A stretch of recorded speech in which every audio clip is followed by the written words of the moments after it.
Syederalun sejak Badan Eksekutif Mahasiswa Universitas Indonesia mengunggah cuitan di akun Twitternya dan menyebut DPR sebagai Dewan Perampok Rakyat, para buzzer atau pendengung politik mulai menyerang.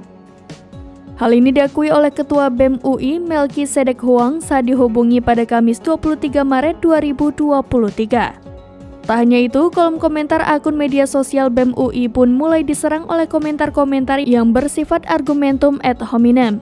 Argumentum ad hominem terjadi ketika membantah argumen dengan menyerang pribadi lawan sebagai cara untuk mengabaikan atau mendiskreditkan argumen lawan. Namun begitu, Melki mengaku belum menerima ancaman yang mengarah ke fisik. Sebagai informasi, BEM UI mengunggah cuitan di akun Twitternya yang menyebut DPR sebagai Dewan Perampok Rakyat. Dalam cuitan tersebut turut disematkan meme bergambar Ketua DPR Puan Maharani bertubuh tikus didampingi 2 tikus yang keluar dari gedung kura-kura. Meme yang menjadi buah bibir di ranah media sosial tersebut, kata Melki, merupakan bentuk kekecewaan pihaknya sebab Perpu Cipta Kerja kini telah diketuk palu oleh DPR dan sah menjadi undang-undang.